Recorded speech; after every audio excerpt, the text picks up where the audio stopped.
자, 오늘 부활 문제에 대해서 하겠습니다. 부활 문제 1번, 2번은 했고 오늘 3번입니다. 예수님은 부활의 첫 열매이십니다. 예수님이 부활의 첫 열매이시다. 20절부터 22절까지인데, 자, 1번. 예수님께서 죽은 자 가운데서 다시 살아나심으로 모든 죽은 성도의 부활의 첫 열매가 되셨습니다. 부활의 첫 열매라는 걸 여러분이 그냥 이렇게 쑥 지나가지 마세요. 이 세상 인류 가운데서 부활하신 분은 예수님 한 분뿐이 없어요, 지금까지. 그래서 주님이 부활의 첫 열매라고 하시는 거예요. 그래서 자, 당구장표 읽을까요? 비교로 엘리야 엘리사에 의해 죽은 자가 살아나고 예수께서도 3번이나 죽은 자를 살리십니다. 베드로와 바울도 기적을 역사합니다. 특히 예수님께서 십자가에서 운명하실 때 많은 죽은 자가 살아납니다. 그러나 이런 죽은 자가 살아난 것은 부활이 아닙니다. 그들은 다시 죽습니다. 자, 그 사실을 예수님이 세 사람 고치신 건 다 알잖아. 나사로도 있고 나인성 과부 그리고 야이로의 딸, 이게 3번에 걸쳐서 죽은 자를 살리시는 역사가 있었는데, 주님이 운명하실 땐 주님이 직접 살리신 게 아니에요. 그런데도 불구하고 그런 기적이 일어났잖아요. 시작. 예수께서 다시 크게 소리 지르시고 영원히 떠나시다. 이에 성소 휘장이 위로부터 아래까지 찢어져 돌이 되고 땅이 진동하며 바위가 터지고 무덤들이 열리며 자던 성도의 몸이 많이 일어나되. 아멘. 맨 마지막에 뭐래? 자는 자들이 일어났다는 게, 성경은 성도의 죽음을 자는 자들이라고 표현하시니까 무덤 속에서 뭐 잠을 자던 사람이 깼다는 뜻이 아니잖아. 무덤에서 죽은 자들이 많이 일어났다라고 말씀하고 있습니다. 그럼 이런 건 하나님의 기적으로서 부활을 상징하는 것이지 부활은 아니다. 예수님만 부활하셨다. 아멘. 예수님만 부활하셨다. 그래서 가로치기 2번. 예수님의 부활은 내포적 대표자 원리에서 의인의 주인공이 되신 것에 이어 아담 안에서 모든 사람이 죽은 것 같이 예수님 안에 있는 모든 성도가 부활 생명을 얻게 됩니다. 자, 내포적 대표자 원리 아시죠? 첫째 아담을 인해서 모든 사람이 죄인이 되고, 둘째 아담 예수님을 인해서 예수 안에 있는 사람들이 다 의인이 되는 것처럼, 첫째 아담을 인하여서 모든 자가 죽었는데, 죽었잖아요. 선악과를 먹으면 죽으리라. 죽어서, 죽으면 뭐예요? 단절, 하나님과 관계가 떨어져 나간 것이에요. 그런데 예수 그리스도의 부활 안에 있는 성도들이 다시 다 부활의 생명을 선물로 얻었다. 내포적 대표자 원리에 의해서 되어진 일이다. 그렇죠? 자, 21절 22절 읽읍시다. 사망이 사람으로 말미암았으니 죽은 자의 부활도 사람으로 말미암는도다. 아담 안에서 모든 사람이 죽은 것 같이 그리스도 안에서 모든 사람이 삶을 얻으리라. 아멘. 그렇습니다. 이게 지금 고린도전서 15장은 부활 문제를 다루고 있단 말이에요. 그래서 부활 문제가 아주 양이 많아요. 앞으로도 계속돼요. 그래서 이제 여기까지 예수님이 부활의 첫 열매이신 것을 끝내고, 4번은 부활에는 순서가 있습니다. 부활의 순서가 있다. 그러니까 아주 논리적이에요, 지금까지. 근데 이제 아주 현실 문제로 확 돌아와 버려요. 교리적인 것을 계속 성경적이고 교리적인 것을 말하다가 갑자기 부활이 실생활, 성도의 현 생활에 미치는 영향이 무엇인가 라고 해서 확 방향이 돌리는 것을 보게 되는데, 그것도 굉장히 은혜스럽습니다. 그래서 부활의 순서가 있다. 1번. 첫째는 예수님입니다. 2번. 둘째는 그리스도께서 공중재림하실 때 그분에게 속한 모든 성도가 낙원과 세상에서 부활합니다. 다 아는 얘기죠. 우리가 잘 알고 있는 얘기니까 성경을 읽지 않겠습니다. 고린도전서 또는 데살로니가전서는 수도 없이 읽었어요. 바로 주님께서, 이게 바로 첫째 부활에 참여한 자다. 예수님은 부활의 첫 열매시고, 주님이 공중재림하실 때 부활되어진, 낙원에서 부활하고 세상에 살고 있던 사람들이 변화되는 이것이 첫째 부활에 참여한 자가 복이 있다. 이게 두 번째, 예수님이 첫째, 우리가 두 번째, 세 번째는 셋째는 드활란을 통과한 유대 민족과 예수님을 영접한 이방인들이 천년 왕국을 거쳐 천국에 들어갈 때 부활합니다. 아멘. 그렇습니까? 이게 바로 세 번째다. 그리고 끝이에요. 근데 맨 마지막에 하나 있다니까? 4번은 맨 마지막은 예수께서 마귀와 그 세력들, 적그리스도 거짓 선지자, 불신자들을 멸하신 후 불신자들 모두가 음부에서 나와 하나님의 심판을 받고 지옥에 들어갑니다. 그러나 이들은 부활이라 부르지 않습니다. 그들은 이렇게 표현해서 음부에서 나와서, 또 어떤 곳은 살아나와서 라는 표현할 때 그냥 음부에서 기어 나온 것뿐이야. 그걸 부활이라고 안 그래. 나와서 심판받고 지옥에 들어가는 것이다. 절대 부활이라는 말을 쓰지 않는다. 둘째 부활은 원래 없다.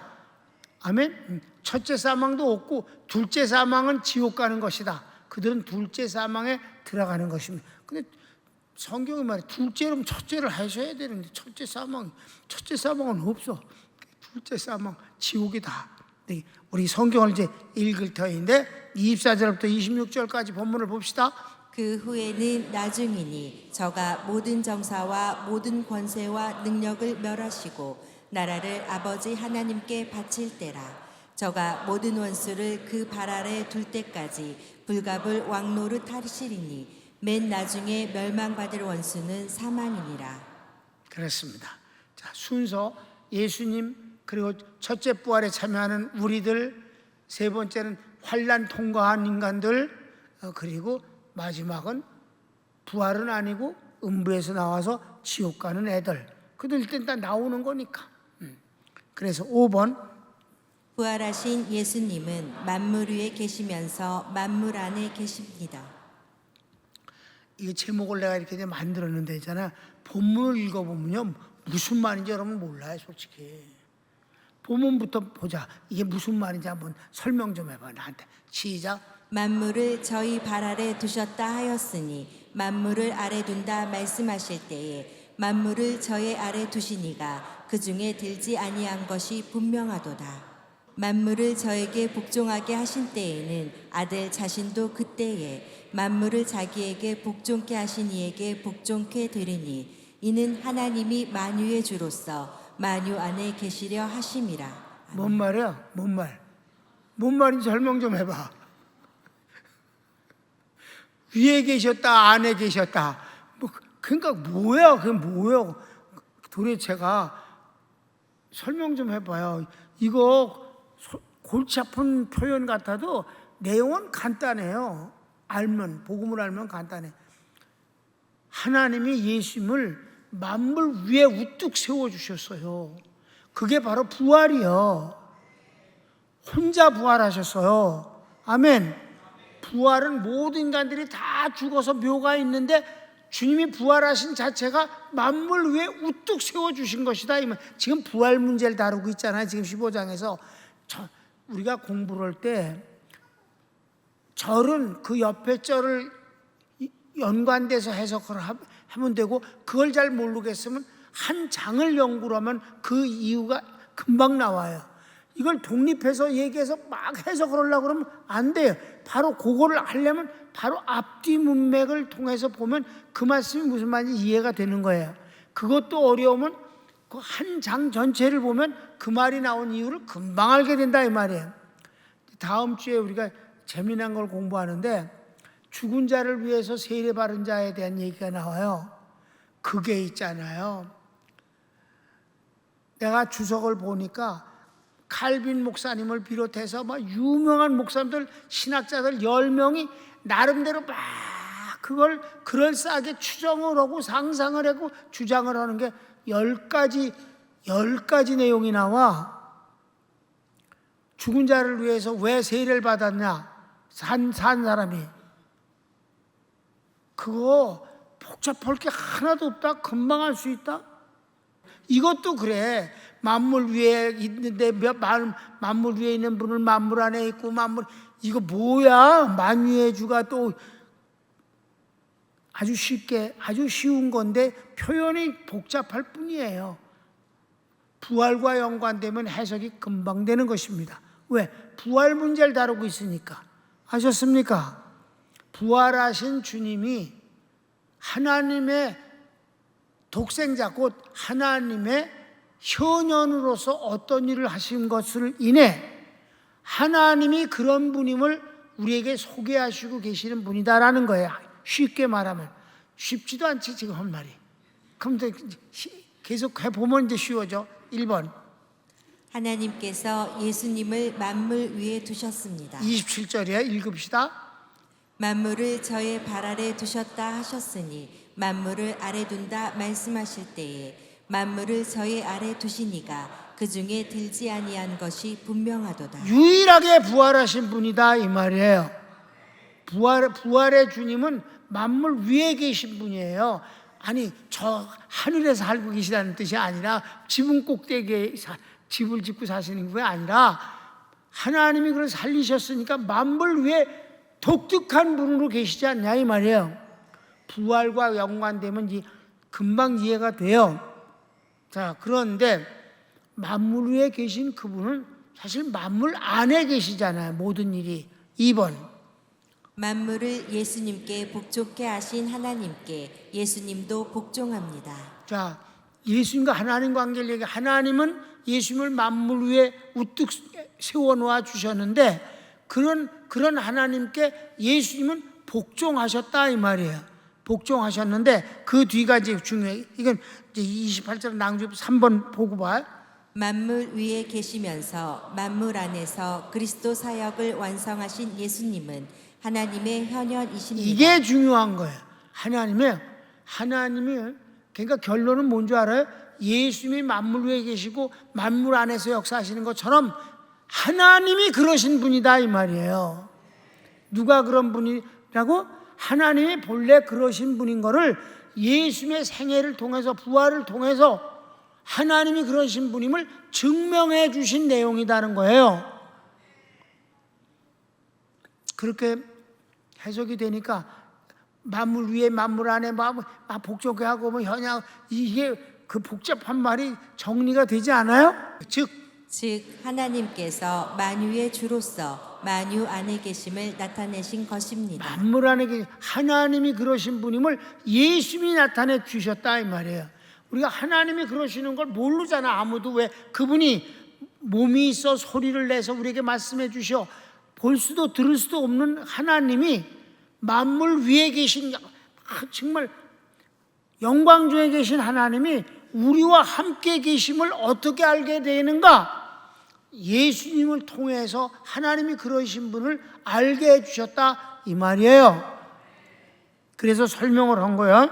자, 예수님은 하나님의 독생자이십니다. 하나님을 우리에게 나타내 보이시는 유일한 분이십니다.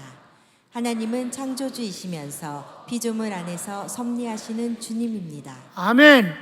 그런 하나님을 우리가 어떻게 알 수 있겠는가? 예수님이 아니면. 이해됐습니까? 하나님이 그런 분인 줄 어떻게 알아? 몰라. 하나님은 창조주시고 만물 위에 계시고 우뚝 서 계신 분이신데 또한 하나님이 이 세상에 사람과 함께 계시면서 역사를 섭리하시고 주관하시고 계시고 은혜를 주신다 이 말입니다. 그런 분임을 예수님의 죽으심과 부활을 통해서와 그의 생애를 통해서 나타내 주셨다 이 말입니다. 그러니까 예수님이 고난당하시면서 사신 육체의 삶에선 하나님의 모습이 보이기가 어려워요. 왜? 고난당하시는 분이시니까. 믿습니까? 하나님이 그렇게 구질구질하고 그렇게 고생하고 그렇게 조롱받고 그러시면 그런 분이신 아니잖아. 그런데 그분이 십자가에 죽었는데 하나님이 살려서 부활의 첫 열매가 되어주시는 거 보니까 와, 굉장하신 분이구나 라고 함으로 하나님을 보여주신다 이 말이지. 만물 위에 우뚝 세워주신 것이 하나님의 예심을 부활시키신 것이다. 그래서 하나님이 만물 위에 계신 하나님이시면서 세상에서 모든 것을 또 주관하시고 아주 섬세하게 도와주시고 축복하시고 구원하시는 하나님이신 것을 예수님을 통해서 우리에게 확인시켜 주시는 것 아니냐 하는 말씀. 그래서 부활이 중요하다. 예수님의 부활은 아주 그런 면에서 중요하다. 그래서 자, 예수님이 하나님의 현현인 것을 어떻게 알아요? 요한복음을 보면 알잖아. 요한복음 1장 1절. 태초에 말씀이 계시니라. 이 말씀이 하나님과 함께 계셨으니 이 말씀은 곧 하나님이시니라. 아멘. 그리고 이제 이 말씀이 어떻게 돼서 14절에 말씀이 육신이 되어 우리 가운데 거하심에 우리가 그 영광을 보니 아버지의 독생자의 영광이요 은혜와 진리가 충만하더라. 아멘. 여러분한테 여러 번 설명했지만은 아버지의 독생자라고 그랬어요. 독생자라는 말은 외아들이라는 뜻이 아니에요. 모노게네스라는 말은 도장이라는 단어와 같은 것입니다.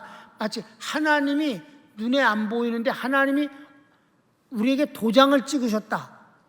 이게 나다라고 하는 그 도장이 예수님이다 이 말이에요. 그래서 말씀이 육신이 됐다. 그 말씀이 어땠어요? 이 말씀이 없으면 만물이 창조되지도 않았다. 이 말씀이 창조의 근원이셔요. 이 말씀이 곧 하나님이셔요.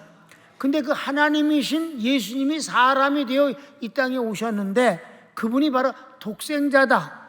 곧 하나님을 우리에게 보여주신 유일하신 분이란 뜻입니다. 그러니까 하나님이 다시 얘기하면 하나님이 이 땅에 있음을 보내셨어요. 순전히 고난을 통해서 저주와 심판을 담당하라고 보내셨어요. 십자가에까지는 그거예요. 그런데 주님이 그를 살리셔버리니까 하나님이 그를 가장 높여주셨다 이 말입니다. 그런데 그게 다 뭐냐면 하나님이 이런 분이심을 예수님을 통해서 우리에게 보여주신 것이다. 지극히 높으신 분이시면서 우리와 함께 하시는 분이시다. 예수님과 하나님은 한 분이시다. 그러니까 이렇게 설명을 하니까 27절, 28절이 아주 골치 아픈 표현 같아도 그냥 사실 설명을 하면 사실 뭐 아주 당연한 거예요. 그래서 거기 높이시고 함께 하시고 하는 것이 바로 육체의 삶은 우리와 함께 하시는 주님, 부활은 가장 높은 곳에 계신 하나님을 표현하시는 것이다. 그래서 예수님의 부활이 이런 큰 역사다. 하나님을 우리에게 보여주시는 역사가 부활의 주님과 육체를 갖고 계신 주님이시다. 아멘. 이해가 됐어요? 이런 거는 메모해 놓는 게 좋아 사실은. 내일쯤이면 듣기는 들었는데 그때 내가 확실히 안 것 같았는데 그러지 말고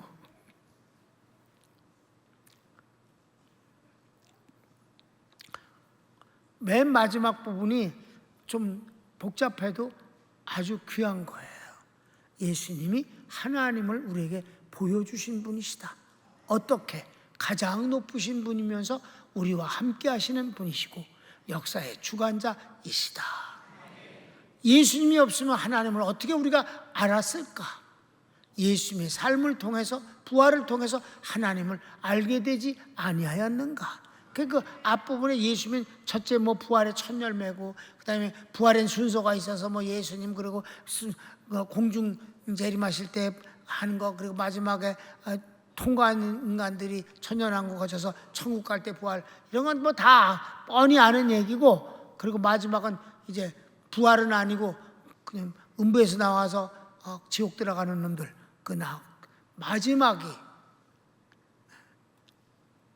예수님을 가장 높여주신 하나님 그리고 가장 우리와 함께 계시는 예수님의 삶 이것이 곧 하나님이 그렇게 하시는 것임을 우리에게 보여주시고 확인시켜 주신 모습이다. 여기서 부활이 없으면 예수님은 비참하고 고난받고 불쌍한 분이 되는 것으로 끝나지 않는가? 그분의 부활 때문에 가장 높은 곳에 하나님이 높이신 모습이 그것이다. 부활이 하나님의 위대함을 드러내 주시는 것이고 주님을 증거하는 자증하시는 것이지, 하나님. 예수님을 통해서.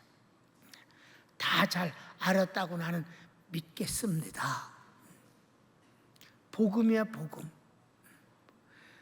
내가 이 부분도 책 좀 많이 이렇게 읽어보면 진짜 머리 아프게 써, 글들을.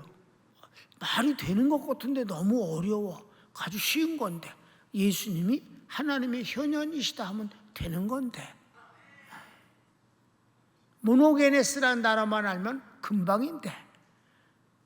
태초에 말씀이 계셨고 이 말씀이 만물을 창조하셨고 이 말씀이 곧 하나님이신데 그 말씀이 육신이 되어 우리 가운데 거하신 것이 예수님인데 그분은 하나님의 독생자라서 은혜와 진리가 영광이 충만하신 분이다. 이걸 여기다가 이렇게 갖다 연결해 놓으니까 예수님이 하나님의 현현이시라는 것을 통해서 하나님이 우리와 또 예수님처럼 우리와 함께 계시는 것임을 우리가 믿게 됐습니다 라는 것 아니겠는가. 예, 손을 봅시다.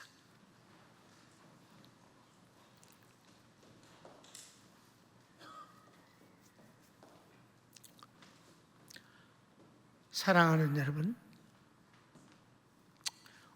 우리가 복음을 이렇게 만나고 누리고 믿고 그 복음을 인해서 우리가 상상도 못하는 능력자가 돼서 살아가고 이게 바로 믿는 자의 축복 아니겠습니까?